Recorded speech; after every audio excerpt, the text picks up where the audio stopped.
Hey everybody, welcome back. It is the Fantasy Rugby Yanks podcast. My name is Jared Dyke. I'm Ben Glauser. We are broadcasting. It's Tuesday again. All right, we're back to our normal day for a week.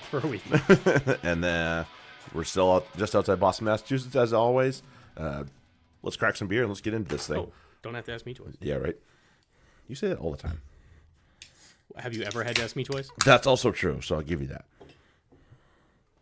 Don't forget to check us out on Google Play, Spotify, iTunes, all the good places that you can find your podcasts. Subscribe, rate, all those good things that you like to do when you're nice to people that you listen to, right? At least we hope so. What were we saying? I wasn't listening. Yeah, exactly. Neither are our listeners. Shit. Let's get into it. Do we want to go Prem or do we want to go talk about other things? Well, other things mostly directly involve Prem, as we got through Yeah, that that's other true. bullshit last week. Yeah. Although it still reared its head this week. Yeah. And deservedly so. The player in question got axed, and that's all. And that's. Oh, I was more thinking about Billy Vunipola. Oh, And his. he got his reprimand too. He got rightly cheered by the crowd every time he was around the ball. Every time he touched the ball. Every time he touched it, anytime he made a tackle. Yeah. Lots of booze. Well, and unfortunately, another man that we know and love said something about it too. Courtney Laws, and Did he? I didn't see that. say something like, "Oh, you're not accepting or you're not tolerant if you get upset with people that have a different opinion than you." It's like, listen, different opinions. We talked about it last week. Different opinions are one thing, but when you express your opinion in a jerk-hole way, that's different, and that's what we were talking about. Yeah, and it's judging people for how they were born, Right. not any other reason. Yeah. So and just the spreading of hate. yeah, that it's not is necessary. not cool. Doesn't matter what it is. That's not cool. Yeah, Get out of here. Okay, end of story. Okay, now let's get into the Prem. Big one Friday night. Bottom of the table class, Leicester and Newcastle. There were people saying this is maybe Newcastle's biggest game in a long time. it would have to be. I mean, they are on the brink. Like it was one thing earlier in the season when it was like, oh, that's cute. Newcastle's at the bottom. They've had a rough go of it this year, and then it continued. Slippery slope continued. And now of all things, so we were just talking about this as we were setting up for the pod, and looking at the table as it stands. And right now, Newcastle is 7 points behind Worcester, and 8 points behind Leicester. Now Those are the closest teams. they can get 15 points, which would, if all else went okay, put them ahead of both Bristol and Sale. But let's face it, that ain't gonna happen. You mean Worcester? Worcester's- Sale? No, I'm saying Bristol has 41 points. Yeah. Sale has 44. So You're saying that's how Newcastle high they would climb. right? If Okay. they can get to 45 points, I got you now. and tie Bath and pass all the other teams, but that's not going to happen. Yeah. And we know that's not happening. So this was the relegation battle. Mm-hmm. If there was one, if there was going to be one this season, it was this match, and fuck, the wrong team came out on top. Yeah. A lot of people will say that. When they're officially, when and if they're, I won't put we got the hex on this show lately, I have to say. We'll talk about on who and why. But yeah, we seem to be putting the kibosh on a few people, and That's what I told you with at least with Super Rugby, I'm a mush. So yeah, don't listen to that one. But when and if it happens, there'll be a long conversation to be had about who stays, who goes, and where they go, and all that stuff. Because I'm sure there'll be not a mass exodus, but there'll be a fairly sizable exodus out of there. Because there's going to be players that don't deserve to be in the championship, and shouldn't be. You don't get relegated if you have 25 to 30 players who really belong in the Right. Premiership. Right. So yeah, like I said, not a mass exodus, but there will be a sizable one. The one thing that seemed to work this week which was my stop sign last week, or my stop signs and my green lights and the Super Rugby were way off. My green light in the Premiership wasn't bad. It was McGuigan. Okay. George McGuigan. That's not bad. No. And then who was my stop sign? I forgot. I probably should know this. Oh, Sheedy. Oh, right. It was kind of right, yeah. kind of not. 22. That's not bad. No. So my average dropped officially after this week. That's okay. They can't all be, hundreds. Yeah. No, definitely not for me.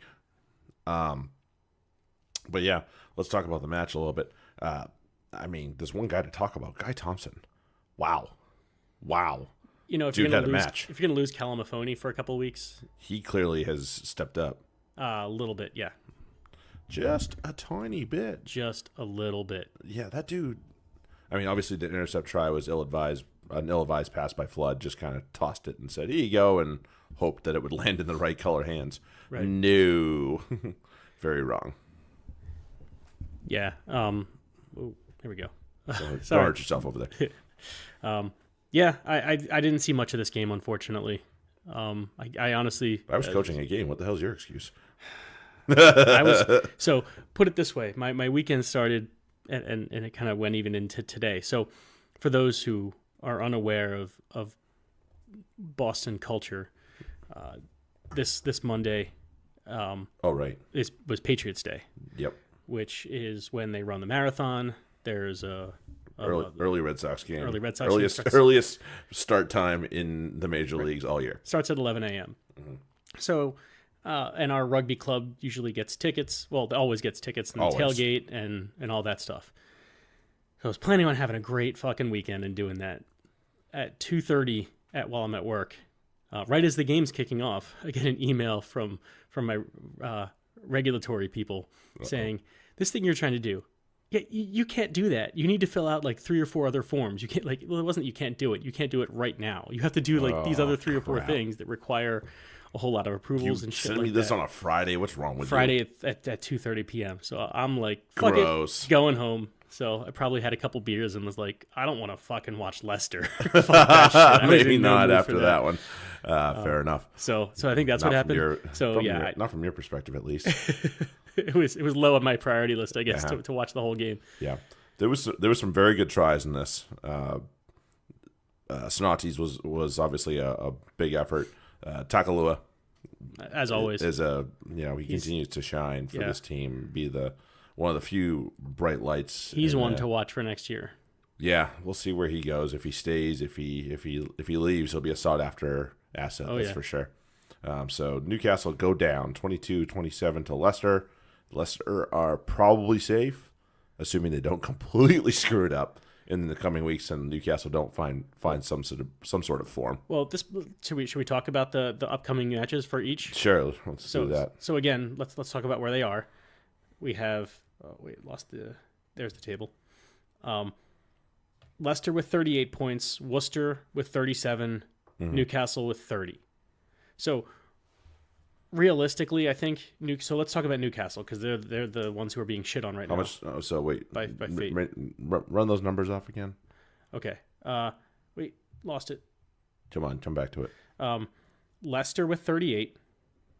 38. Worcester with 37. Okay.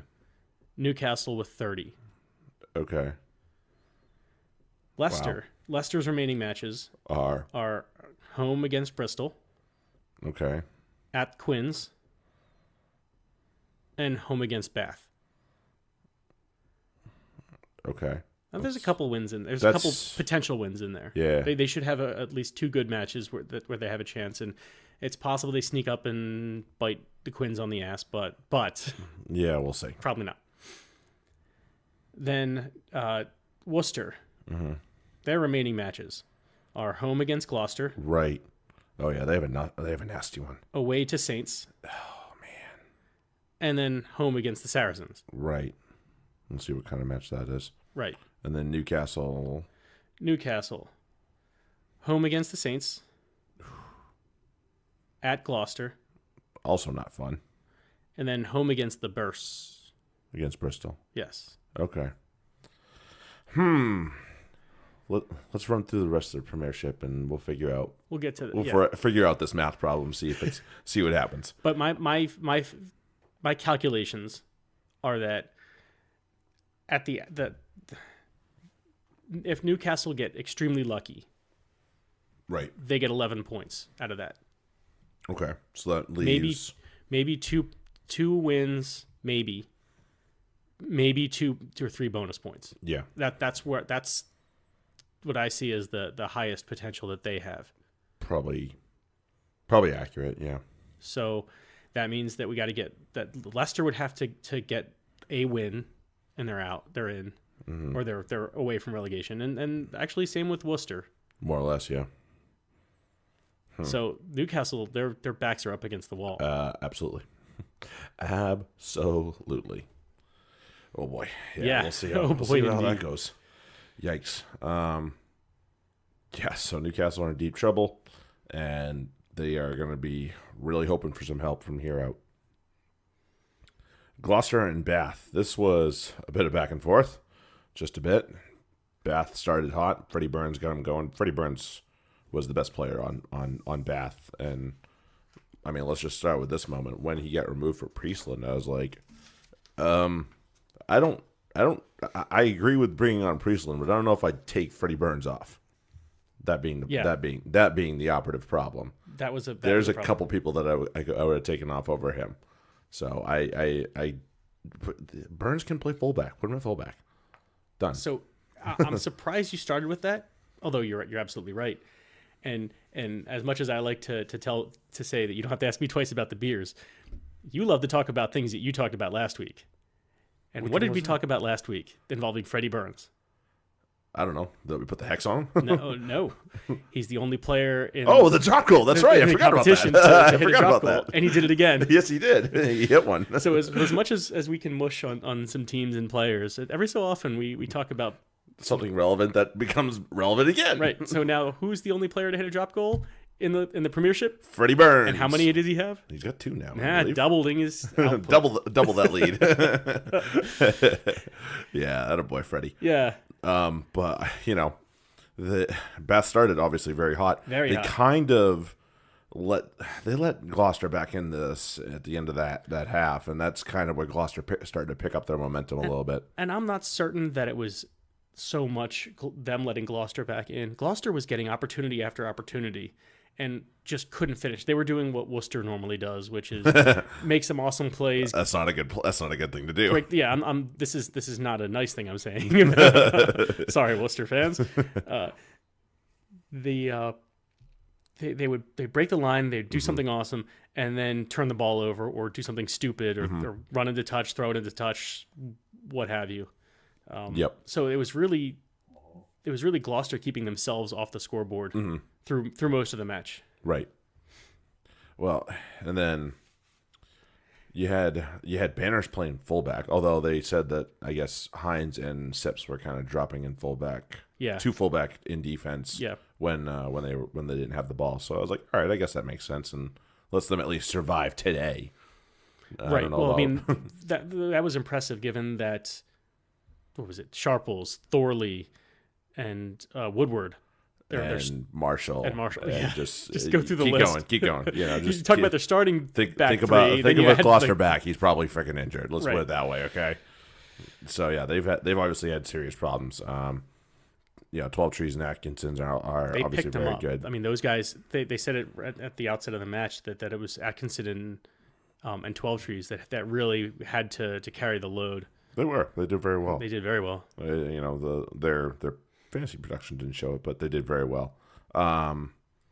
Was it the which try was it? Who scored the try on the touchline? Seabrook. That's who it was. If the line had been drawn straight, the announcer said something about I think the groundskeeper sneezed here or something. I was like, yeah, that's pretty accurate because I can see the line. It's a little crooked. I was like, dude, are you sure this groundskeeper was sober when he drew this? But yeah, luckily it wasn't as straight as it was supposed to be because it enabled Seabrook to stay out of touch and in the field of play and score. Yeah. And Bath will be like, damn, groundskeeper. But they obviously we have to talk about the wonderful magic of the golden wrist of Cipriani. Who? De Cipriani. I didn't notice him in this match. Did he play well? Quite. No, that it's amazing what he does. Where, I mean, first off, it's now it was one thing when he wasn't on the team for Six Nations, and I get it. Eddie Jones doesn't like him. There's a personal thing there. Definitely. It's fucking criminal if he's not that game that Cipriani played this Saturday. If that's a player you take right then and you say he's on my squad. He should be. Like it's inexcusable to see a guy play like that. Putting like every pass was a dime. Every pass was hitting his receiver at full speed, right where he wanted to go. So, yeah, what more can you do? Plug your ears, England fans. Worst thing happens. Both Ford and Farrell get hurt. And you don't have Cipriani in your squad. Do you really want to face what's gonna happen at the World Cup with that possibility? No. Just put him in your team. Bring him with you. You can put him at the bottom of your depth chart until something happens where you need him. Right, but he's got to be there because he needs to be on the plane. There's no way. I mean, I like Ford. I like Farrell. Same. Right now, the best 10 in the world. Certainly in this country. At least in England. At least in Europe, I'd say. Yeah, probably not inaccurate to at least put him in that conversation for best 10 in Europe, although there's a couple that There's a couple, right. I mean, he's among the top, but I'm saying, like, on form right now. Right. To me, Sexton's down a little bit. Farrell's down a little bit. Yeah, well, they've both had to take time off, obviously, for reasons X, Y, and Z. And, right. And so, to me, right now, the best in Europe is Cipriani right now. Yeah, playing very well. Then we would be completely remiss if we didn't talk about the prop try. So Honig. Right. So the look away. Who was he looking at? Was it Atkinson coming around the? I don't know who he was looking at coming around the corner. I know Jamie Roberts was the guy. Jamie Roberts said, "Well, there's this prop coming this way. Oh, he's just shielded. I'm going to go after the back running around the outside." And no. Just nope. The pop without looking. Fat guy try. Oh. Whoops. And Jamie Roberts is a very good, very experienced player. So if you can fool him, you probably did something pretty damn good. And immediately everybody was just like, even the announcers were just speechless. They're like, oh, that happened. Yeah. and the like we said before, they interviewed one of the Gloucester coaches and they asked about it, and the guy just like kind of shook it off. Like, I see this every day, dude. This is nothing new. So, yeah. So, Gloucester take care of business 27-23. And if they haven't locked in a home semifinal spot yet, then they're getting they must be like a point away. Yeah. I mean, they're 10 points up on the Quins. Okay. So, you could probably put a win in the column for the next 3 weeks and they'll be okay. Yeah, I haven't checked out their upcoming schedule. Actually, let's check that out now. There you go. Since I'm here. I can only go as fast as this loads. Mm-hmm. That's your computer's fault. And it is slow and old. As much as I want to blame you. So they have their away at Worcester, home against Newcastle, and then away against Sale. So they're playing two of the bottom teams. They should win one. They'll get one. They'll get at least a win. Probably a bonus point. Probably get multiple bonus points, which would put them over the top. That'll do it. So there you go. Yeah. So taking care of business for Gloucester, and one more note on them. Franco Mostert had like 23, 25 tackles, something like that. Damn. For a lock. Right. Again, yeah. He's a monster. He is a monster. It is official. We spoke glowingly about those second those rows, locks, yeah. So that's no Well, surprise. and then the other podcast had Ed Slater on. Oh, did they? Yeah, and he's such a nice guy. And he's so freaking humble, and it's like, I really like you. I wish you could wear a white shirt for England, but unfortunately, Eddie Jones is just too stupid. But we can't do anything about that. So yeah, Gloucester take care of business 27-23 over Bath, and they, like I said, they get ever so close to locking up a semifinal spot for the first time in like 8 years or something like that. So that'll be cool to see them in there again. Yeah, good for Gloucester. Okay. Has to be one of my favorite commentator comments all year. Are we going to Quins and Saints? Northampton. Now, it was a great match. This was back and forth. Yeah. Saints looked like they were in control. There was quite a few casualties in this one.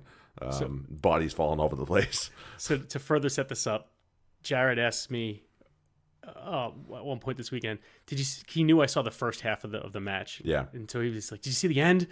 And I was like, "No." And he's like, "Oh, come on." You have to go watch it. You have to go watch it. And so, I was going to watch it, but I hadn't yet. And so I texted him back the line, and he knew exactly what I was talking about, because I'm sure that's exactly why he was asking me if I'd seen I was it. dying. I heard it and I was dying. I couldn't help it. I was like, that is hands down one of the funniest lines you could possibly pull out of your hat. And it was awesome. And the line time too. The line is, "They are the size of pumpkins." His cojones. Yes, thank Very you. much, yes. Thank you. And you'd never hear that in this country either. No. That's the sad part. This is why I have to watch this stuff, because it's way too funny to pass up. Yeah, yes. That was a little bit of a jaw drop moment there. Oh, I was wait, dying. Did he just say? He did indeed. Yeah. And So I think if you missed it, I think he continued on. He probably saying something. He probably like, said something. They're continuous. clanging together or something. Oh my god! But yes, there's only so much I you love can do this after- friggin' yeah. sport. Oh yes. So Northampton get a try. I mean, the heroes are the substitutes, Mitchell and Grayson. Mitchell with the double skin of the Quins players, and gets by them and scoots into the try zone, and obviously James Grayson nutting the conversion to win the game. I was like, is he gonna nail this? And he steps up, and I'm thinking, where the hell's Dan Bigger? Yeah. And I was like, oh, okay, well, because Grayson's got bigger pumpkins than Dan Bigger did, apparently. It's like, how? I mean, that's good for him for nutting that. the question is who here has them the size of pumpkins? Because, I mean, you could talk about Grayson stepping up, Right. but who decided that he would get the T over Bigger? I have no idea. How does that to say, you know what? Okay, Mr. I got this. One of the best kickers in the world. You just chill. You've had 80 good minutes. I got this. Like, you did this for this long. Well, I'm going to take this one. It's like Because it wasn't a particularly low. It wasn't an easy kick. It wasn't an easy kick, but it wasn't the most challenging kick I've seen. No. But it just given the context and the Context. circumstances. It was probably between the 5 and the 15. So Yeah, that doesn't make it an easy kick by No. any means. But it wasn't terribly close to midfield. It's not like it was No. You're not calling on Daly to just Right. rocket one through. This is if you have a quality kicker, you Should- don't should slot expect it, but you should. Yeah, you kind of do. Yeah. You But still, almost expect it. in that situation, Yep. can we talk about the injuries? Which ones?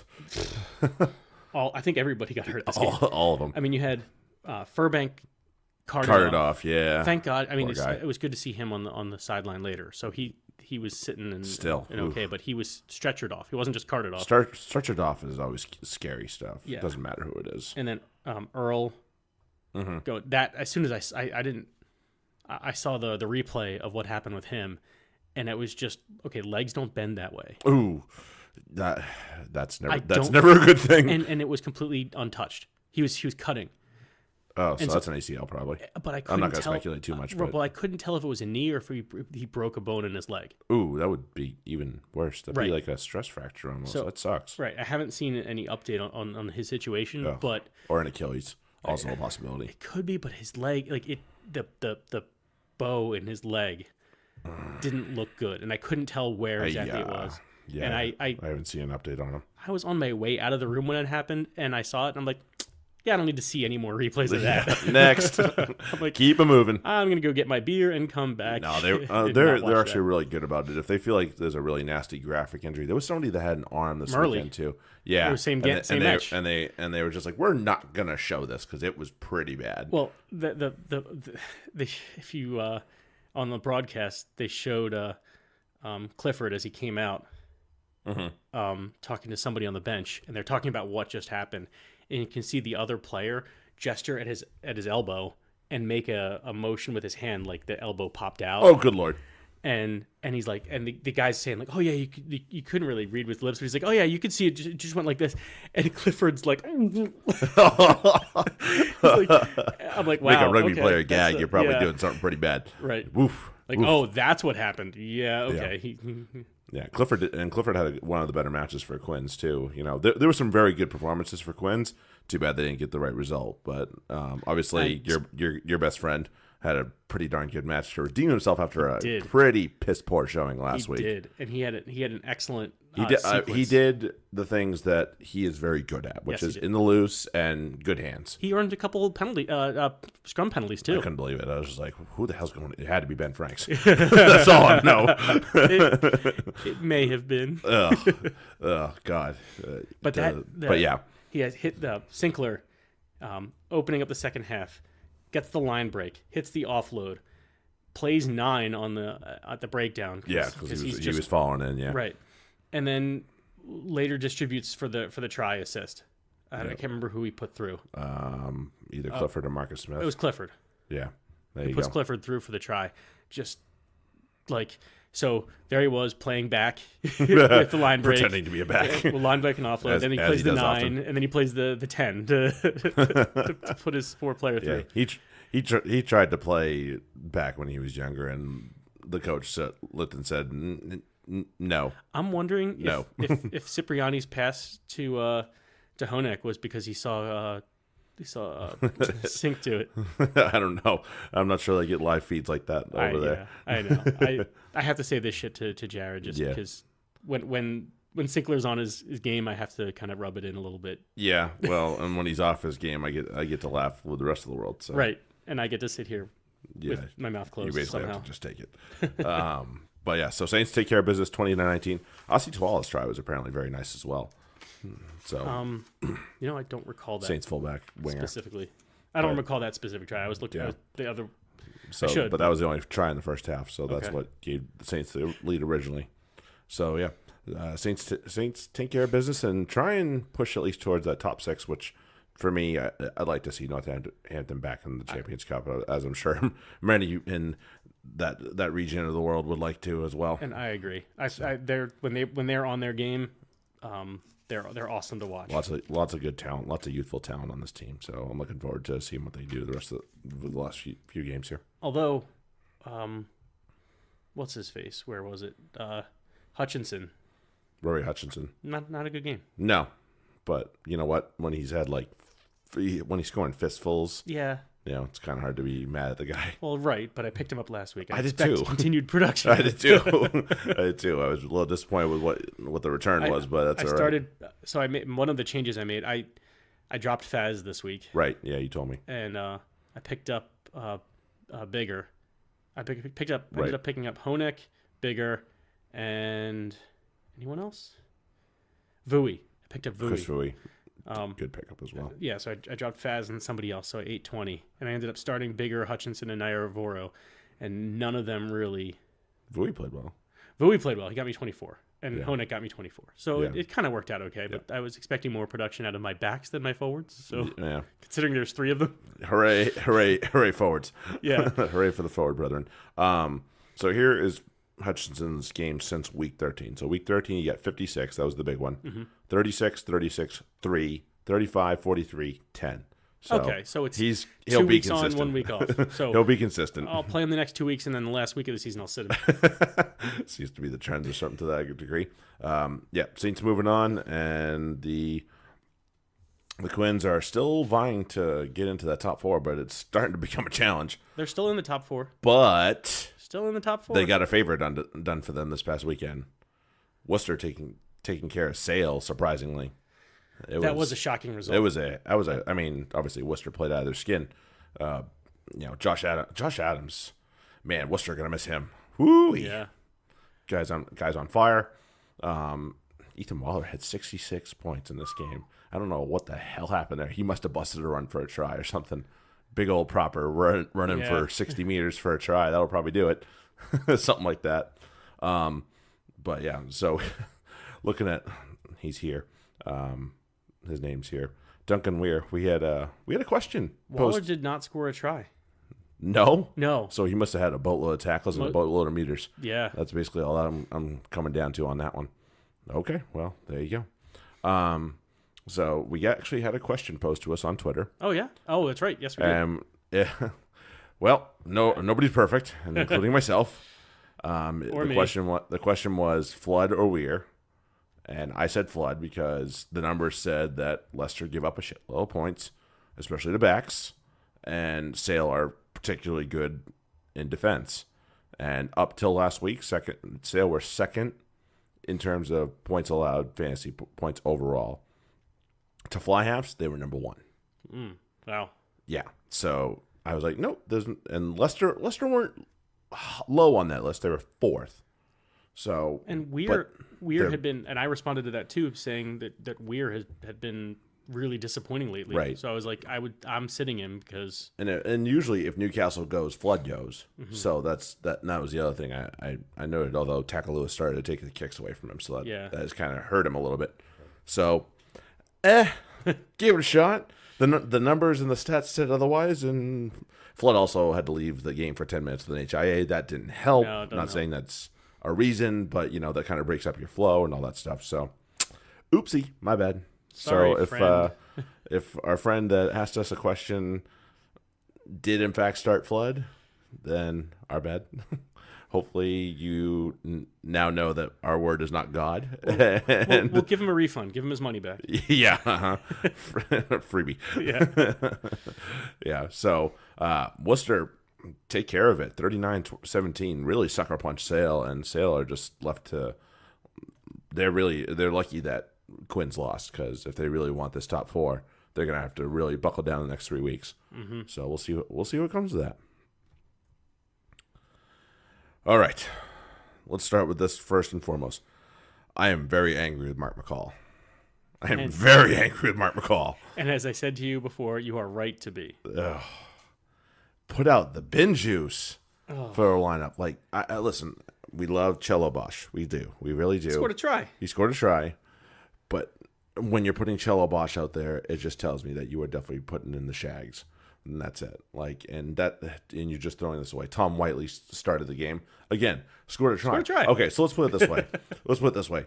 If you're picking the two wrong people here, because they both scored tries. I'm not trying to pick on them, but what I'm telling you is, if Whiteley, Bosch, and was it Adams Hale that got over the line as well? Adams Hale scored, yeah. Okay. If they're your try scorers. If those three are your try scorers and there's nobody else, right, that's a sign that you might have screwed up. Now, it's possible that works out well if that's in like the 70th plus minute and you've just kicked a shitload of penalties. Agreed. And the game's in hand. And Agreed. No big deal.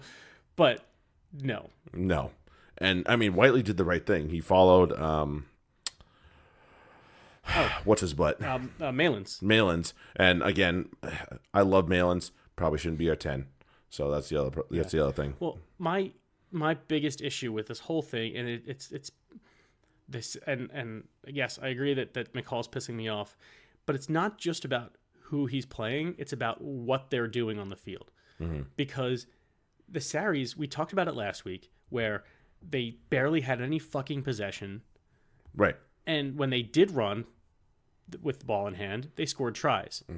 What happened this past match? When they ran with ball in hand, they scored tries. Yes.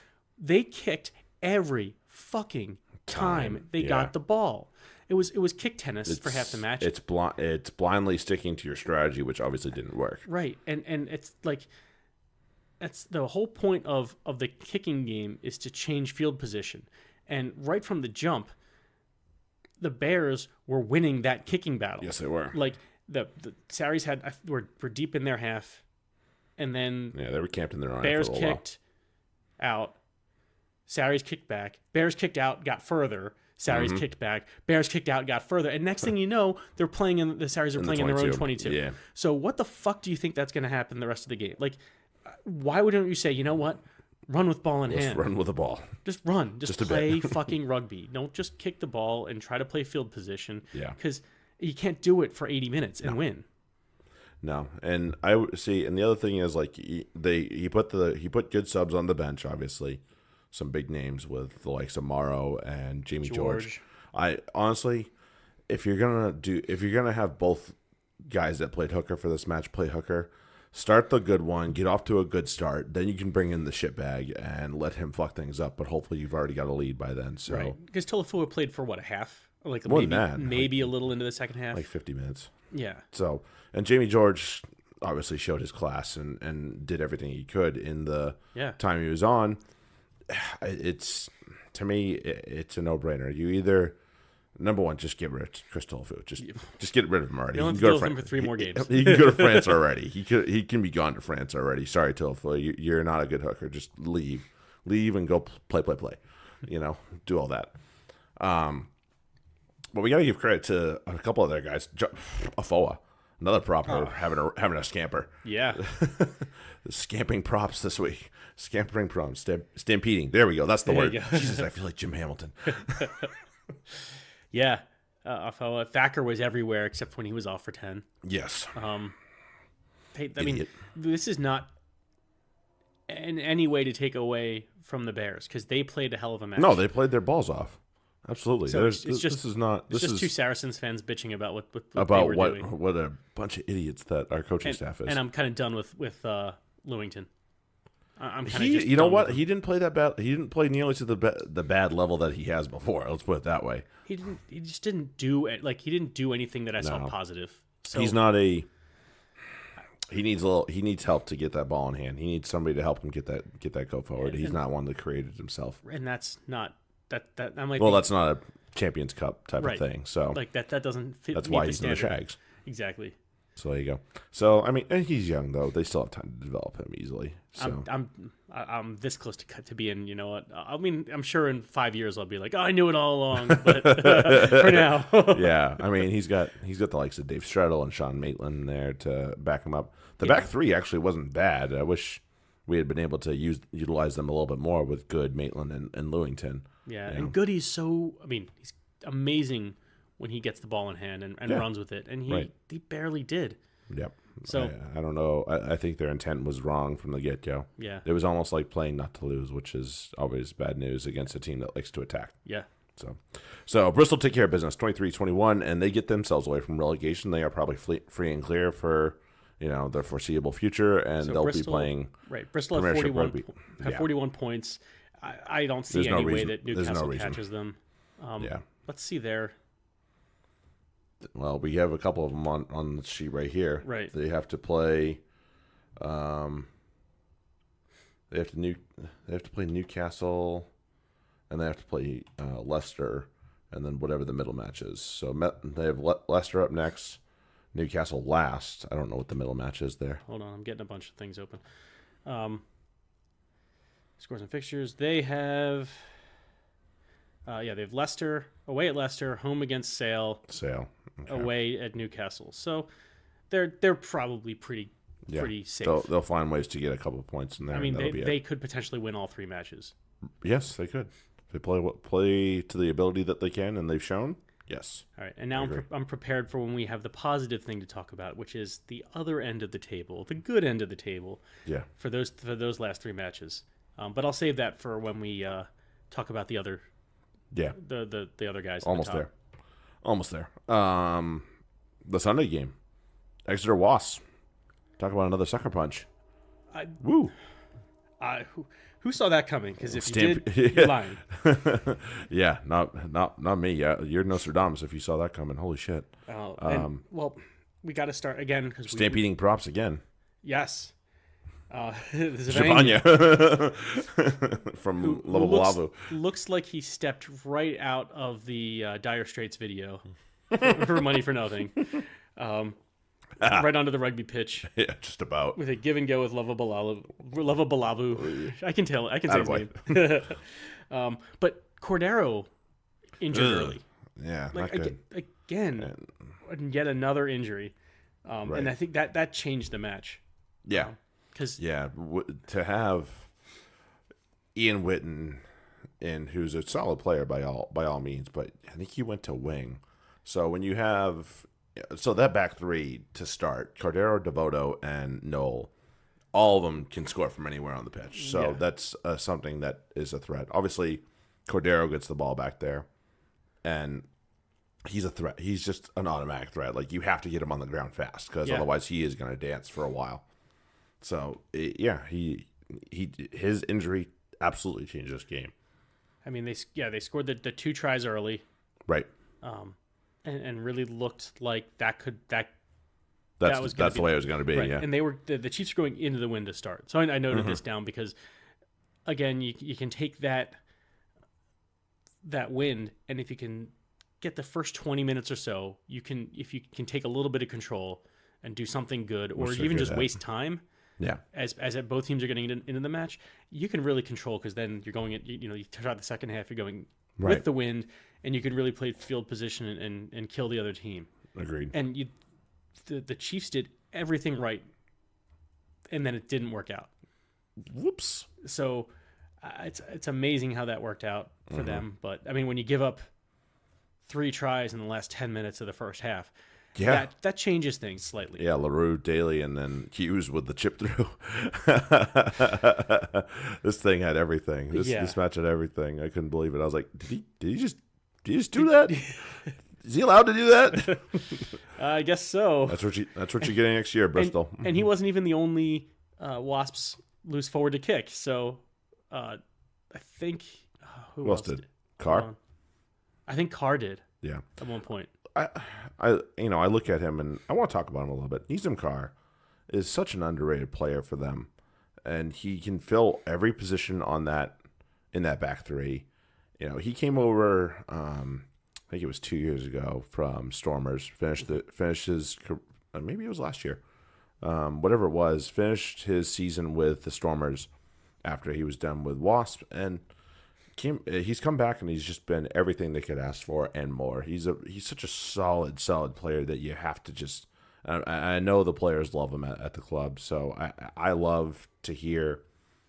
I love watching him play. I think he's a solid player. He doesn't run his mouth. He puts his head down and he just works and works and works and works, and he is just. I do love him. I wish he was wearing a different color shirt other than Wasp. Yeah, but. He is a fantastic player. And if we're going to talk about another guy who we've talked about a lot in the past, but it's in the same kind of position, just came over this year, and does wear the white shirt, Brad Shields. Right. All 3 of these back row for these guys, yeah, were fucking nuts this week. Yes. Shields, Carr, Hughes. Just wrecking balls. Anytime something was happening, one of them was involved. Just all over the pitch. I mean, and Hughes was the runaway man of the match. Obviously, no pun intended. But yeah, he was all over the place. Yeah, but to see Shieldsy playing, we talked about it earlier in the season. He wasn't performing for Wasps the way he performed in Super for the Rugby. Hurricanes. Yeah, you're right. Certainly, yeah. This match was much better, much more better. like it. Much better. Yep. So Wasps take care of business, 26-19, and keep themselves in the conversation for top 6. Mathematically, they're alive for top 4, but not likely to happen. But top 6 is definitely something that they probably want. They don't want to be out of Champions Cup next year. They certainly want to be in it, and because they'll have everybody 1 year better. They'll have Garpeth back, although he might be back in a couple weeks here. Yeah, and they're still in the top 5. So they continue to strive for that at the very least. Okay. So let's do our friendly math here and figure out who gets what at the bottom of the table and whether or not Newcastle survived this drop. Oh, I'm already on record saying no, they're not. No.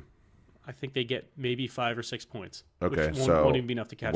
So you think they could beat Bristol at home? I think they have a shot to beat Bristol at home. I think they'll think they get a bonus point out of that? They'll at least get a losing bonus point. Well, at the very least. Well, okay. If not a win. So probably a 4. Probably a 4. Okay. Gloucester, what do they get? What do they get out of that game? They're at Gloucester, probably not much now. I can't imagine. Okay, so then they're at home against Northampton when we come down to Premiership in 2 weeks. I think Northampton's going to be looking to pretty solid there, right? Because the Saints are. Let's see where they. I mean, they're at 6th right now. They're going to be motivated. They're hanging on to that, yeah. Right. They're going to try and hang on to that. Almost no matter what happens, they're going to be fighting for something. Yeah, whether it's top 4 or top 6. Right. Yep. So that's So they're at home. Maybe they get 1. Right. So yeah, that's only 5 points, and that puts them. That's still not enough to catch Worcester. No. So I'd say Newcastle, is probably down. I mean, which is unfortunate. Best case scenario, they figure out a way to rock up and win against the Saints Northampton, or something. but they aren't going to get a bonus point out of that. So. No, right. I doubt it at least. Even then, they get 9. Let's say best case scenario, they get that. They get the win and the bonus point, so they get 9 points. Okay. Hell, let's say they get 5 in that first match. Who was that against? That's Northampton. No, the first one. Oh, that we talked about Bristol. That would be Bristol. the last match of the year. Let's say they get 5 points there too. Mm-hmm. That brings them up to 40 points. Let's be gentle to them about this. Okay, so they Give them somehow kind of a best case scenario. scramble away 40 points. Right. Worcester have Gloucester. They're at Northampton, which is unfortunate, and then they're home to Saracens. What that match holds is kind of up in the air at the moment, the way Saracens are playing. So right. I could see Worcester. Actually, I could see Worcester getting at least the lost bonus point against Gloucester. So because they play similar styles. Right. So that's 38. And then who was the middle one? Northampton. They have to go to Franklin Gardens. Fuck, never mind that. And then who knows what the Saris bring that last match? What if they decide to play the Shags again? They might, because they may have Champions Cup in a week, or may have just gotten off it. Whatever it is. Whatever it is. Yeah. Maybe they get 1 there. And that would be that's 3 points. That'd be 40. And that's probably enough with a point differential, because I know Newcastle have had some tough losses. Yeah, and Worcester are scoring a boatload of points right now. Yeah, Worcester's minus 47 in points differential, whereas Newcastle's negative 116. Okay, yeah, so they would be in trouble. Right. Yep. So that would likely put Newcastle down. Leicester aren't really in the conversation. They'll probably pick up a win between Bristol, Quins, or Bath. At the very least, they'll pick up a few points. I can see them winning at least one of those matches. So they're to me, Leicester are out of the relegation talk. It's really Worcester and Newcastle, and if Worcester steps up and wins one of those matches, game over. It's forget it. Yep, done. So the prediction here is, plug your ears, Newcastle fans, that the Falcons go down to the championship, which is an unfortunate sight to see with all the good players that they have. The maths just aren't in their favor. Yep. So let's talk about the top of the table, though. Okay. Let's see what we're seeing there, and I'm just talking about the top 2 now because I don't even. You know what? I don't care about the top 1. No. As a Saracens fan, I don't care about number one seed. Either way, you're going to be playing. I want a home semifinal. Yeah. That's all I care about. Okay. And they're with an 8-point lead on Gloucester. Yeah, but that worries me. With Wasps. So we have to go to Wasps. 2 Wasps. Home against the Chiefs. Also something that doesn't excite me. No.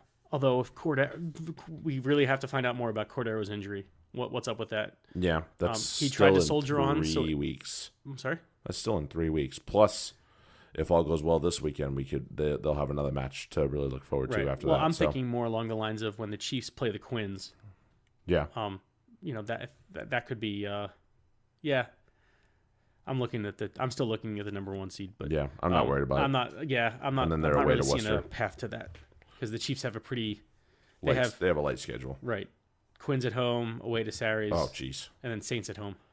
Yeah, they'll find a way. They'll find a way. Be all right. They only need a couple points to secure the number 1. So they've already secured a home semifinal. Honestly, if they wanted to take a back seat right now, they could. They probably could. So that's how that is. Okay, let's go to Super Rugby and then we'll get to pick them. Crusaders and Highlanders. Highlanders did lead in this game, and when I stopped watching it was they were winning by 3. Oh, I mean, you look at the names. You look at the names on our sheet here: Reese, Mwanga, Havili, and Karate. All the right guys were firing for him. Will Jordan had another good match. Just Goodhue is as solid as ever. That midfield between Goodhue and Karate is unbelievable. That's just not fair. No. 2 All Blacks just in your midfield, no big deal. Right. But I don't think is Bridge hurt or is he taking a rest? Yeah, I think he's banged up a little bit. So that's the scary thought for them if they get, and Mata'ele is hurt as well. Ugh. So they did have somebody that had to call it good, and that was Izzy Dag. Mm-hmm. Injury was just too much to overcome. He'll stay on and help. I'm sure wherever he goes, he's going to do some great things. So sorry, Izzy, you brought us some good memories though. Yeah. So yeah, Crusaders 43, Highlanders 17. Sever Reese has another day. just tearing it apart, tearing teams apart. Just what he does best, you know. And Highlanders, you can't make mistakes. You can't make mistakes against this team. I'd really love it if the Highlanders would find a way to get Aaron Smith healthy and play him, because my scrum half situation on my FRD team is freaking awful. I've had to play Bryn Hall and who did I play? Did I play Drummond the other week as well? Like, I've had to play some really iffy halfbacks. Yeah, there's really not many available. I had to play John Ruru. Oh no! Oh no! I still hear the name. I get like sick. Yeah. A little queasy. Yeah, that was one thing when I put them behind me. Didn't have to watch Ruru anymore. Yeah. So, not been good. I've managed to dig it out of the fire every time so far, but man, not been fun. Oh wait, hold on. Week 10. We're playing each other. Yeah, we are. and this time I'm gonna set my lineup. Yeah, and I'll give you a chance to win your $1 back. Yay. I will probably not take that chance. You're not gonna take that chance, or you? I'm probably gonna lose. Okay. Got it established. My team is not good. Yeah, well, sounds like you need to make some moves there. Right, or at least set my lineup. You said you made some moves the other week. 2 weeks ago, and then I still won this past week without setting. I forgot to set my lineup, and I was like, whatever. But it looked like my opponent did the same thing.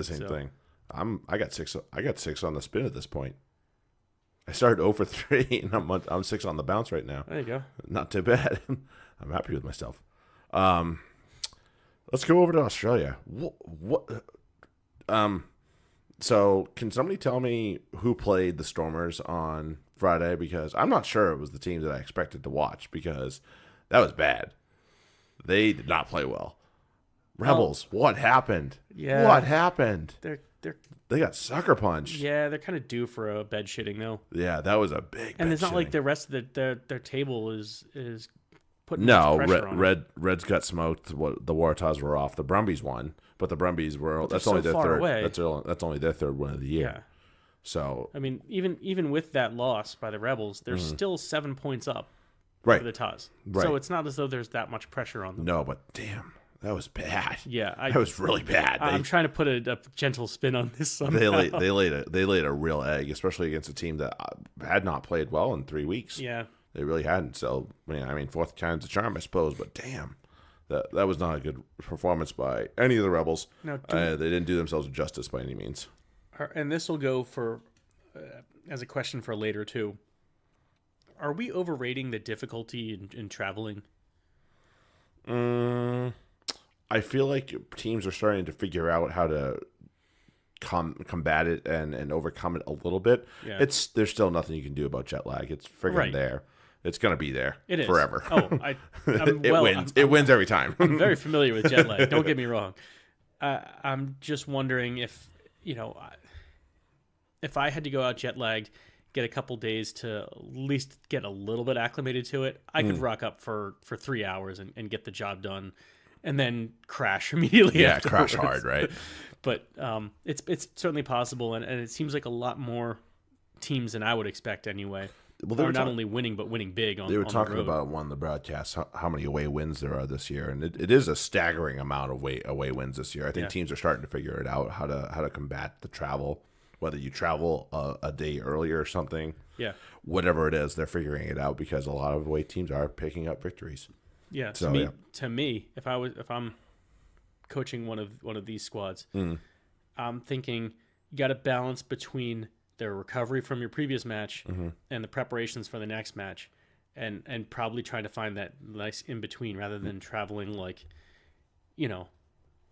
couple 2 days in advance, probably maybe 2 days after your win. Maybe try to get guys recovered to the point where they're not really risking blood clots by flying. Yeah, please no. Yeah, and making sure they're wearing their compression gear and shit like that. I think the other thing is the amount of recovery gear that's available now is the technology. It's alarming. It's amazing. Yeah, it is. Give credit to the Stormers. They rocked up. They didn't have Etzebeth. They didn't. There was no SP Moraes in this match, and they performed very, very well.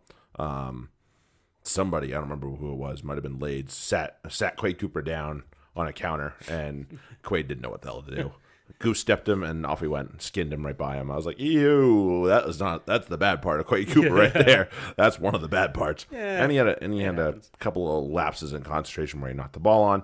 You know, he'll get sewn up, unfortunately, in the press, which sucks because they're out for blood, and that's just what the press does. I listen, you're allowed one bad one. It's right. okay.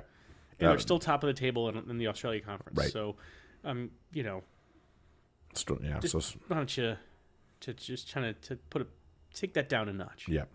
So Stormers win 41-24, and they are trying to climb themselves right back into the South African Conference. We'll see what happens with that. Your boys, Chiefs and Blues. Good news, bad news. Good news, Chiefs showed back up and beat a good Blues team. They had some guys playing very, very well. Nanai, Faiani, Ioane, Nanu all played very, very well. That try in the corner by Rico Ioane. Yeah. that was a little Dude, good. That was a little okay. Dude is just another world. He's on another planet. He really is. He's so young. It's not fair. It's not fair. You know, it's funny. I almost picked up Lucky Bashir too, and I wish I had now. Man, we can't talk about his try without talking about the Wainui kick to hand. Yeah. I mean, like it's one thing to pop that ball up as you're running full speed. You know, no big deal. Just a kick right off the foot. But the way he kicked it, it just did a perfect spiral. Yep. Like it didn't flip, it didn't rotate or whatever. It's like he could not have done that better. I can't imagine that he was trying to do exactly that. But it worked. But he did exactly that, which was fucking impressive. That's the best part, right? Yeah. And just that little offload from Alamalo and just a little chip to himself. And like you couldn't really see it at first. Like, it happened so fast. What happened there? And right, they're like, oh, was that a knock on? Like they went back to review it because they thought it was a knock on. They thought it was a knock. And they're like, not only did he not knock it, he didn't like tip it to himself with his hand. He kicked it to himself. Kicked it to himself. Unbelievable. Hand-eye coordination and and concentration and again, just wow. Not even like a little chip, like up and under kind of kick. No, just a little to himself, like, whoa, this pass might be going somewhere I don't need it to go, so I'm going to make sure it doesn't. Right, just a little elevation with his foot. Yeah. And running on it full pace. And unbelievable.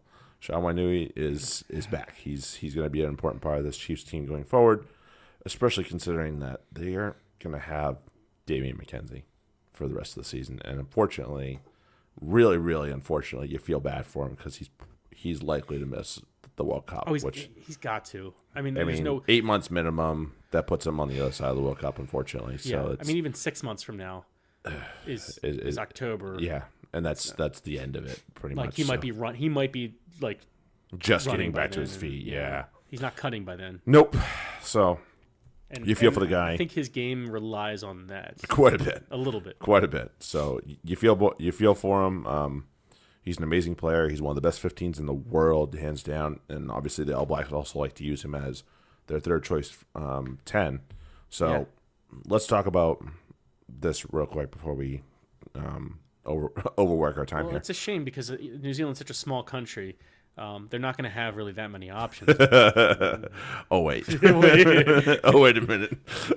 They have all the options. All the options. So if you consider, just for safety's sake, let's consider Ioane and Nahalo your starters on the wing. Now, whether that's accurate or not, I can't tell you. Honestly, it's probably Ben Smith, actually, that's on that wing. If not, he's at fullback. Right. So there's that. And then, you still have the option of Havili. You could call in Jordy Barrett to fullback as well. He's obviously a natural. He's obviously a natural fullback. Nanai and Faiani have both put their hands up as potential All Blacks this year, so they could easily slot into that. Braden Enor has obviously gotten himself in the right frame of mind. George Bridge. And there are plenty of options for them, thankfully, but which one they go with is a different story. Now, the problem that they're going to actually have to solve because, as we know, they have a plethora of guys at the back three. The problem we're going to have to solve is who is their other, as they like to call it, first five? Who is their third choice 10? Because right now it's hand down Mwanga, Barrett, whatever order you pick, it's 1 and 2. Whatever order you choose to pick, it's fine. But who they pick for that first choice is going to be interesting. Now, the best playing guy right now is probably Terry Black, and he's not otherworldly, but he is solid. So it's also a different level. Like he's doing well at this Super Rugby right. level. Well, and what he does at test level will be obviously a different animal in itself. Right. Now some people works different ways. Yes, sometimes. it does. It works very funny sometimes. Who dominate at the club level. Right. And then and then you have other people who are like okay at club level, but man, they friggin' find a way to turn it on at test time. To me, Tom Curry. Yeah. Like I fucking love him in test rugby. Yeah. And same with Brad Shields. In that, I see them when they play for their Premiership clubs, and I'm like, they're average. Are they? Yeah, right. They're playing, but then they come in and they play out of their skin when they wear their international colors. So Terry Black seems to be like, to me, I would think the opposite, but that's just my we'll find out. You're right. That's just my read on it. I Josh Ioane would be another name to probably throw in there, but he's probably really young.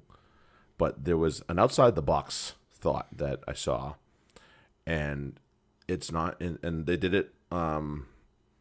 Like was it last year or 2 years ago? They called in Matt Todd, who was technically playing in Japan at the time, although he did eventually re-sign a contract for the Crusaders. Mm-hmm. Think of another guy that plays in Japan that's eligible to play for New Zealand. Hayden Parker. Oh my. I mean, and if and when the Sunwolves go defunct, they're talking about they need to bring him back to New Zealand. Right. I mean, you want a good goal kicker? Because let's be real, Mwanga or Barrett aren't. They're not bad. They obviously have way more skills than just their goal kicking, but their goal kicking is probably a little bit to subpar. Neither of them are the best, maybe the best kicker in the world. No, not even close. And Parker has certainly put his hand up. Yeah. So that's the thought. I'm not sure they're the size of pumpkins, but they're. I don't know, man. That's a different story. I don't know. Maybe we'll find out. Yeah, I guess so. So Chiefs win 33-29. Good and bad news, like we said. Get the win, but McKenzie's probably done for the year. I'm sure they have plenty of talent in the locker for the Super Rugby season, so I'm sure they'll continue on as it is. Yeah, that is a tough guy to replace. Brumbies and Lions. Good for the Brumbies for rocking up. Yeah. I have to say, the thing that reared its ugly head that annoys the hell out of me all the time with him, Elton Yancey's missing. He can't tackle. That's not really his thing. He can't tackle. And I know Pollard's not that much better of a tackler, but he's at least able to make some tackles. Yancey's made it real obvious that he can't tackle this game. He let a bunch of guys smash through him. I'm pretty sure Kurandrani was one of them. Granted, Kurandrani makes a lot of people miss, but he made Yancey's look silly. He made him look real silly. I don't even know if Yancey's got more than a finger on him. Like, it was bad. So that's just my take on that. Lockie McCaffrey came off a little bit banged up, but I like him. I think he's underrated. I think he's been a solid player in the Australian realm for a long time, and I'm glad he's starting to get a lot of run, especially with a decent team like the Brumbies. Although this is only their third win, they still have some good stuff going on for them with the likes of Lealiafano, Kurandrani, Tom Banks, Pocock still in the locker waiting to come back. So they got plenty in there. Obviously, they have Rory Arnold. He's kind of good. Yeah, he's awesome. So and Pete Samuel's there as a flanker who obviously did amazing things last year with the Crusaders. So I mean, there's a lot to like about the Brumbies team, and I'm glad to see McCaffrey getting his run in there. Joe Powell's probably putting his hand up for a possible gold shirt as well, playing pretty well. So I do like what they got. Lions have kind of laid a bit of an egg in 2 weeks here, so I don't know. They're gonna have to go back to the drawing board here because this is two subpar performances. Last week being very subpar. This week, obviously, I still think that they're on a bit of a hangover. Yeah, you're probably not wrong. Probably not wrong. I think this is I mean, not to completely equate them to Newcastle, but Yeah, that's what I'm going to do. Right.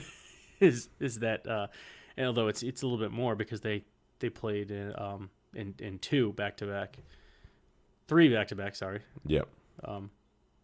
That it's just a lot to go through and continue to lose. Yes. So that can only last just so long. I mean, Right. And they've lost a lot of pieces since they made their first run against the Hurricanes a few years ago. So, right.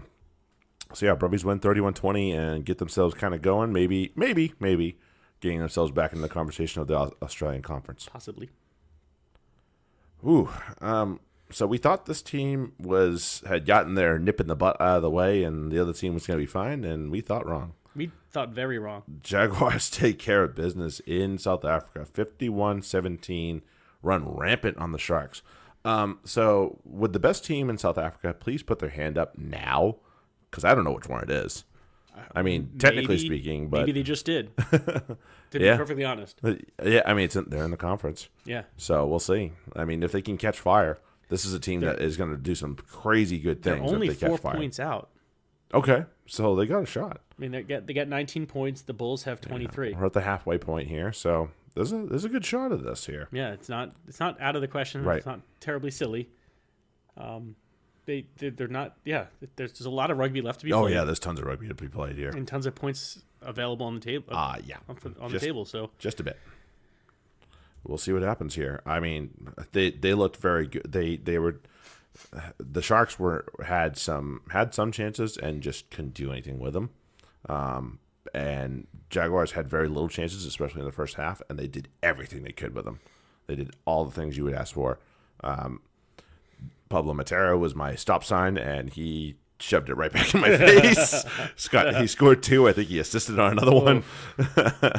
Oops, about that. Yeah. So he did very well. He obviously did very well. I mean, he's a world-class player. You know, I'm not ashamed that I got saying a world-class player wasn't going to be world-class wrong. Like I said, I'd be a little bit more bold in my predictions. I went bold and I got wrong, but that's okay. Good to see Gus Creevy back in the front row for the Jaguars that came off the bench to play hooker for them. Still full of fight and piss and vinegar, and that man is. So he'll lead these guys on from here. So Jaguars are big victors in South Africa, 51-17. Sharks, man, who knows? Maybe I don't know. They're a little hot and cold at this point. You know, it is what it is. They looked great last week, and obviously this week it's a complete. So it is what it is. And the Bulls, this is the team I originally thought was going to be the best team in South Africa, and possibly right now. 32-17 over the Reds. Simon Karevi looked really good, but that was about the only thing that was good for the Reds, honestly. I mean, you look at the names on the list here for the Bulls. Pollard Odendahls, Styling from this is his second match, I think. Arhis Neyman returns, plays a match out of his skin. Just keep going. Just keep going down that list. Sure. Obviously, Bulls front row did well, and they don't even have freaking Brits because he's suspended. So that tells you what you need to know about that. Right. So that's a little scary in there, but it's But I mean, you have so on our list here, Jared will put the best scorers usually in double digits, and the Bulls have 12, and that includes their front row, which is 3 players combined at least. So right there, that's 14. That's a combination of 14 players. That scored very highly. Yes, and it's. I mean, and I did watch this. Arhis Neyman looked like his old self. He was tearing it up. He is a gigantic loose forward. That's what he is, and it's a terrifying thought. A gigantic forward from South Africa. He's a gigantic loose forward. Like, well, he's they still a second have row. those too. Yeah, he's a second row, and like he's a loose forward in a second row's body. Yeah. That's what he is, and he's pretty scary. He's not unlike Morrow. Right. That's really what I think of or when Courtney. I think of that. Right. Although Laws hits a little bit harder. I'm pretty sure he threw like a football pass as an offload. Nice. Just Whoom! I was like, and his hands are gigantic, so he can do it and obviously not have laces. And for those of you that don't know, a rugby ball is bigger than a football. So when you try and palm that sucker, it's kind of hard. It is. So when you can do it and throw it like a football, it means your hands are probably enormous. I'm not to that point. Probably. I'm not to that point. So, yeah. Bulls take a win, 32-17 over the Reds, and are they on top of the South Africa Conference again? Yes, Bulls? they are. Yeah. 23. So they have 23 points on top. That is anybody's conference. It is. That one really is. There's 5 points separating top and bottom. Right. Not so much the other Whereas two. But, the other conference, it's more than 5 points to go from top to 2. Right. So there you go. So yeah, that's pretty crazy. So that'll be kind of a fun thing to watch and see how that unfolds. Because again, as we just talked about it, which one's standing up this week? Yeah. So we'll see. Halfway point, just about halfway point. If it's not, my bad. What do they have? Let's see what they have. So as of right now, the quarterfinals would be Crusaders and Stormers, Hurricanes and Sharks, Bulls and Jaguars, Rebels and Blues. Now, I would definitely like to see the Rebels and Blues. Bulls and Jaguars I could pass on. And then as well, actually, honestly, the Rebels and Blues is the tastiest matchup I could see of all those. Pretty much. Stormers, Crusaders would absolutely hose them. Hurricanes, Sharks, it's probably going to be ugly, honestly. Yeah. Let's put it that way, especially if Hurricanes don't show up, which they've had a couple of matches where they didn't effing show up, and it's pissed me off. But, that is what it is for that. It's different when it's for real. I think they'd be their old selves and play freely and be okay, but it would still be probably a little bit ugly with a little bit of like, oh, why did we do that? Yeah, I mean, it is a long season, and 8 games in, you're going to expect a couple here and there egg layings because just to maybe trying something different. Understatement. Like playing kick tennis instead of playing rugby. Oh, that's a different club. So yeah. All right, let's get into Pick'em and then we can GTFO, man. Big weekend. Oh yes. Oh yeah, what's happening this weekend? Oh yeah, quarterfinals of the Champions Cup. Oh, is anybody we know in that? Of course there is. Of course there is. You dolt. Oh, Leinster. That's right. Actually, that'll be a fun match to watch. I think both of these matches are going to be They're fun. They're gonna be one's going to be nerve-wracking for us, but it's still both gonna great to watch. The other one's just holding on to my bum real hard. Awesome to watch. Saracens Munster at the Rico. Again, I've said my piece on the Rico. It sucks that we're not playing this at Twickenham. It should be there, but it is what it is. Munster will be without Joey Carberry, it looks like, so that's hopefully advantage Munster. Saracens. You said Leinster would be that. I did. Yeah, my fault. Sorry, just making sure we're talking about the same thing. We are. Yeah. Yes, Munster will be without Joey Carberry. That's big news. That's big news. That is big news. It's not. It's not everything, but it is big news. That's the guy that makes that ship go. But either way, I have serious questions about Saracens right now. I do too. It's been 3 weeks in a row. Yeah, I don't know how the standard's been below. It's a that's a scientific term there, ladies and gentlemen. It's a technical term. I'm a coach. I know how these things go. Yeah, it's been a little. I mean, I think everybody's going to be good to go. I think. Let me double check this. I mean, yeah, it's been, but at the same time, they've been sitting everybody. So, yes. But at the same time, now you're going to put all these guys back together again, having not played together for what feels like months. A while, yeah. So that it is a little terrifying there. Right, like I don't remember the last time I've seen Farrell, Itoji, Cruz, Billy, Jinxie, and Good all on the same pitch together. I can't remember the last time I saw all of them. Been a while. Right? So yeah, I don't think they're gonna. I mean, not that it's. I like who we have. And really just, I get how important Barrett is. I get how important obviously I get how important the captain position is, but fuck, I mean, when your captain goes out, does that mean your defense just goes to shit? Like, is there really nobody else who can say, shouldn't. Hey, let's organize a defense? Does everybody else just like run around with chickens with their heads cut off? Like, yeah. So it's really a question of what can Sarries, what team do they bring? Right. Well, I'm not seeing any news off the bat about Barrett, so that makes me a little bit worried. It looked like it was they said it was going to be like a week-to-week thing. Yeah. And that was 2 weeks ago? Mm-hmm. So who knows? Yeah, so that's up in the air. So right. that makes me... This would be, if assuming it's a high ankle sprain, which is what it sounded like, that's like a 2 to 4 week injury. Right. He's in that range now, so it's possible. Yeah, it's a little terrifying, but with no Carberry... That's helpful. Which is very helpful, and I realize I have Connor Murray and plenty of other players in the locker. Peter Armani is obviously a huge leader on that team. You have to give the home country advantage to the men in black, and I gotta believe that they're gonna finally just be like, all right, enough of this bullshit. Let's rock up and put in a goddamn performance for everybody. I mean, so I am gonna take the boys. They do crank it up for Champions Cup. That is a fact. They've been kind of they're what they've been doing with the Shags in the Premiership, I don't think is fair.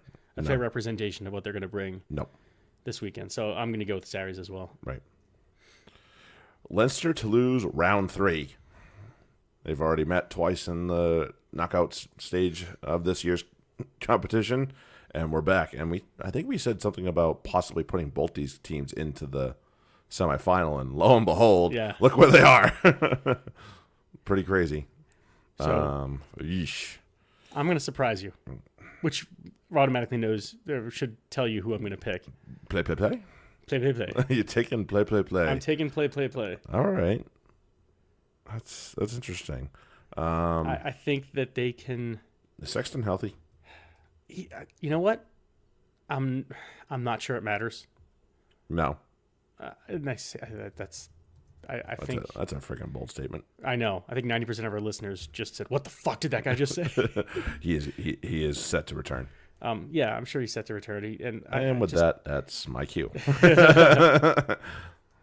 I just it depends on it. I think if Toulouse can play smart defense, which now that I'm saying that, I'm questioning my pick, but if they can at least pay attention to what other teams have done to shut down Johnny Sexton, they have a shot. They do. And even then, if they don't, they could still potentially score enough points. This could be a barn burner. Yeah, this could be a lot of tries. And if this is it really comes down to, it's going to be weird, but who scores the first try? If Toulouse score the first try, they can. If they sucker punch them, kind of open it up a little bit. You might be right. If Leinster scores the first try, we know what they're going to do. They're just going to grind them into the ground. Right. They really But even are. if they try to do that, I could see Toulouse just pulling a rabbit out of their hat and scoring a couple tries anyway. Yeah. Because they're going to play well on the loose. They're not going to. They're going to play loose. They're not going to go to structured attack. They're going to be very loose in their play. So Leinster's tough, strangling defense might not be quite enough. Right. No, and this is the rubber match. They each won one earlier. Granted, they won them. Leinster won in Dublin. Toulouse won in France. Right. It is. That's how it went, and that's kind of. I'm going chalk with that one. Yeah. But and if both these, I think any final that we get out of this is going to be absolutely amazing. It is. Either way. Doesn't matter what happens in either game. It's going to be an amazing final in the Champions Cup. And all Ireland final would be fun. I've seen it, and between those two teams would be, that would not be nice. Oh, they get along just fine. Yeah, that wouldn't be a nice one. No, but that would make it awesome. Oh man, that'd be a smasher. But either way, I want Sarries in there. Right, so. Same. All right, to the other hemisphere. To the other hemisphere. Chiefs Lions opening the weekend. Chiefs are feeling good, even though they lost Damian Mack, but Lions are definitely in a bit of a spin. I think this match is more about the Lions than it is about the Chiefs. Okay. So I'm taking the Chiefs. Yeah, I don't pick against Brody Retallick very often. It's wise not to. Very often, at least. Sunwolves and Hurricanes in Japan. Yikes! I'm a let you little, pick this I'm a little one nervy with this one. I am gonna take my guys off the bye. Granted, so the Sunwolves, but the bye also probably means that almost everybody's available. Yeah. So that's the upside. Granted, but you know what? The Sunwolves haven't won at home yet either. Right. They haven't won in Asia. They only won away from home. Yeah, at Singapore and didn't they win? No, they tied in Singapore.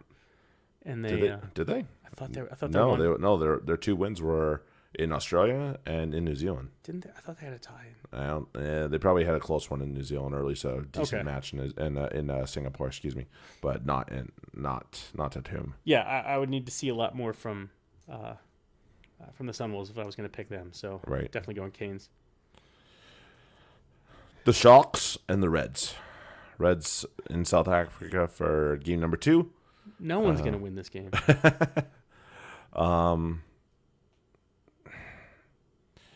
Jeez. Oh man, I'm gonna regret this. I'm picking the Reds. I'm going Sharks. Like I said, I'm probably gonna regret Yeah. this. But I don't know.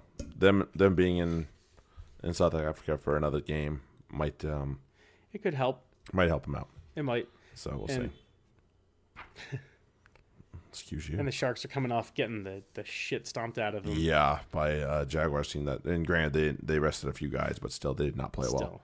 Still. It was observed on the broadcast. This is not a good performance by this team. Doesn't matter who was playing. Right. So I think the Sharks maybe bounce back and Yeah. and Especially with all 3 Duprees available. Highlanders Blues at Forsyth Bar. Oh, Highlanders. Yeah, the Highlanders. Still not feeling the Blues just yet. Although they are ahead of the Highlanders in the standings. Right. I think the Highlanders have had some tough goes. A tough go of it. They've had a rough schedule, so Yeah.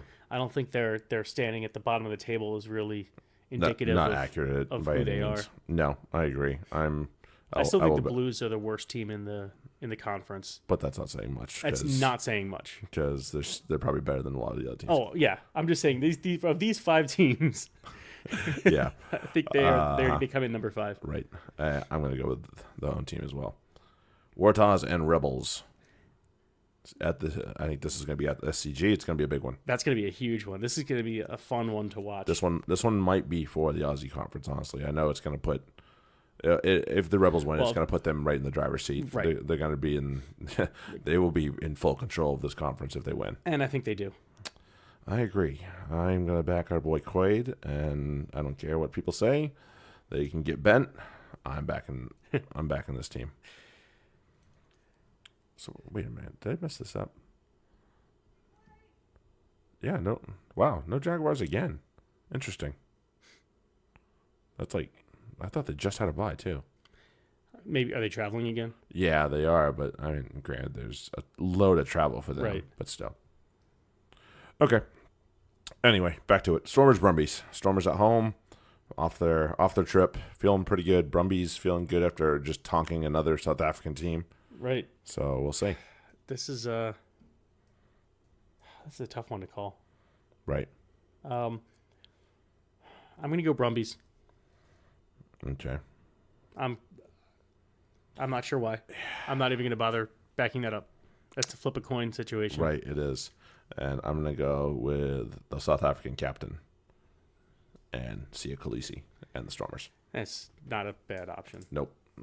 Yeah, neither option was super fantastic or pretty there, but it is what it is. Right. Yeah. And those of you that are probably looking for a new fly half in your fantasy team, just real quick before we GTFO here. It's a rough go for people that are probably Damian McKenzie owners. What's the Jaguars' new guy named Miotti? If he's out there, they seem to be liking him quite a bit. Hamish Stewart is fly half eligible for the Reds, who's been playing fullback. Basically, he and Haggerty have swapped roles. Haggerty's listed as an outside back. He's playing 10. Right. And Hamish Which Stewart. is helpful to me in a way. I guess Right. I start Peggotty at Right. outside back. And so I can start Haggerty and Barrett. Right. Yeah. And there's, Bryn Gatlin is available for a one-off that you need him, you might have to go chop and change for a little while here until somebody catches fire that's on the free agent pool. I mean, you might have to make a trade. You might have to make a trade for somebody because it's down to that type of stuff. I know I'm going to be screwed when the Sharks' next bye comes, whenever that is, or if Debris sits, because he's my only 10 right now. But it is what it is for now. Right. So yeah, if you're in the need of that, you got a couple options that are potential fillers, but after that, you're gonna have to really start digging for gold. Find that diamond in the rough. Good luck. Yeah. Right. All right. Well, that is everything, and more for this week. It's a lot of rugby talk, but it's rugby talk that we enjoy talking about. So obviously, yeah. I hope you enjoy listening to. Yeah, we hope you do too. It's a big weekend. Enjoy the Champions Cup. I will certainly be squarely put on my bum to watch the boys in black play. Everybody just kick back, enjoy the weekend. Those of you that celebrate Easter, happy Easter. Passover too, yeah? Yeah. I'm only asking because you would know more than I would. I would, yeah, I should know. You should. I'm very happy my mother's not listening. I hope not. Anyway, if you're celebrating Passover, happy Passover. All the in between. Thank you very much for listening. Anyway, download us, subscribe to us. I know words. Email us fancyrugbypodcast@gmail.com. If you have a question for us, shoot us an email. If you want to tweet at us, you can find us on Twitter. I'll put the Twitter handles in the show notes. We will do our best, even if we suck. Everybody have a good one. Take care. Enjoy the rugby. Cheers. Later.